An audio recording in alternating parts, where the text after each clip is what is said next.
দিনরাত তীব্র লোডশেডিং ও বিদ্যুৎ সংকট চরম আকার ধারণ করেছে, যার ফলে জনজীবন ও ব্যবসায়িক কার্যক্রম ব্যাহত হচ্ছে। এ নিয়ে আরো জানাতে কুড়িগ্রাম থেকে যুক্ত হয়েছেন রাশেদ জানাবেন যে ঘন ঘন লোডশেডিং এর কারণে সাধারণ মানুষের যে চরম ভোগান্তি হচ্ছে তা নিরসনে সুনির্দিষ্টভাবে আর কতটা সময় লাগবে এবং যারা সংশ্লিষ্ট কর্তৃপক্ষ রয়েছেন তারা আসলে কি বলছেন। আপনি যেমনটি জানতে চেয়েছেন যে কুড়িগ্রামের যে ভয়াবহ লোডশেডিংয়ের কারণে কুড়িগ্রামের যে বিশেষ করে শিল্প এবং মাঝারি যে শিল্প প্রতিষ্ঠানগুলো আছে সেই শিল্প প্রতিষ্ঠানগুলো একেবারে স্থবির হয়ে পড়েছে। আমি যদি একটু আপনাকে জানাই যে কুড়িগ্রামের বিশেষ করে হাসপাতাল, ক্লিনিক এবং ডায়াগনস্টিক সেন্টার আছে সেগুলো কিন্তু স্বাস্থ্যসেবা দিতে পারছে না, যে কারণে আসলে রোগীরা বিড়ম্বনার শিকার হচ্ছে এবং সেই সাথে স্বাস্থ্যসেবা বিঘ্নিত হচ্ছে। আপনাকে আরও একটি বিষয় জানিয়ে রাখি যে কুড়িগ্রামের যে বিস্তৃত শিল্প নগরী আছে এবং সেই সাথে যে এখানকার যে সমস্ত কোল্ড স্টোরেজ তথা হিমাগার আছে সেই হিমাগারের কিন্তু আলু অনেকটা পচে যাচ্ছে।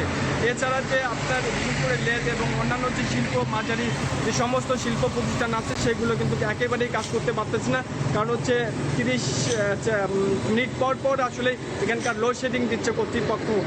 যদিও বা কুড়িগ্রামের যে সমস্ত আসলে প্রতিষ্ঠান এবং কুড়িগ্রামের যে চাহিদা আছে, বিশেষ করে নেস্কো কর্তৃপক্ষ যেটি বলছে যে তাদের চাহিদা হচ্ছে 12 মেগাওয়াট, সেখানে তারা পাচ্ছে মাত্র হচ্ছে 4 থেকে 5 মেগাওয়াট, যে কারণে আসলে জেলার চাহিদা তারা পূরণ করতে পারতেছে না, এমনটি বলছে এখানকার নেস্কো কর্তৃপক্ষ।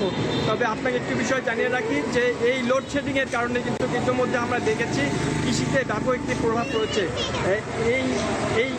এই বিষয়টাই আমি আপনাকে একটু জানাই যে কুড়িগ্রামের বিশেষ করে কৃষিতে কিন্তু ইতিমধ্যে আমরা দেখেছি এমন যে চাষাবাদ চলছে, এটি প্রাকৃতিক যে বৃষ্টিপাতের মধ্য দিয়ে আসলে সেই এমন চাষাবাদের কথা ছিল, কিন্তু কৃষকরা শীতে কিন্তু আর পাচ্ছে না, কারণ হচ্ছে তাদেরকে তেল পেট্রোল কিনে ডিজেল কিনেই তারা আসলে মোটর চালিত পাম্পগুলো চালিয়ে তারা আসলে এমন আবাদের চেষ্টা করছে, এতে লাভের তো দূরের কথা, তারা কিন্তু ব্যাপক লোকসানের মুখে পড়বে এমনটি বলছেন এখানকার কৃষকরা। আমি খোঁজ নিয়েছি এখানকার যে সমস্ত হিমাগার এবং অন্যান্য যে সমস্ত প্রতিষ্ঠান আছে তারা বলছে যে আলু পচে যাওয়ার কারণে তারা আসলে দুই দিকেই কিন্তু ক্ষতির সম্মুখীন হচ্ছে। বিশেষ করে যে সমস্ত কৃষক আলু হিমাগারে রেখেছিল তারাও ক্ষতিগ্রস্ত হচ্ছে এবং হিমাগারের যে জেনারেটর চালানোর কারণে তাদের কিন্তু বিশেষ ডাবল হচ্ছে তাদের খরচা কিন্তু লাগতেছে, এতে আসলে লাভের মুখ তারা দেখবে না এমনটি কৃষকরা বলছে।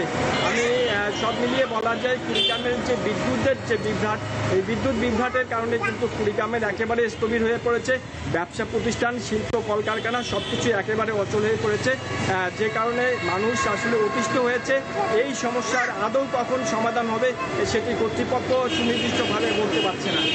এই ছিল কুড়িগ্রাম থেকে আমার কাছে সর্বশেষ বিদ্যুৎ বিভ্রাট তথা লোডশেডিংয়ের সর্বশেষ পরিস্থিতি। রাশেদ, আপনাকে ধন্যবাদ।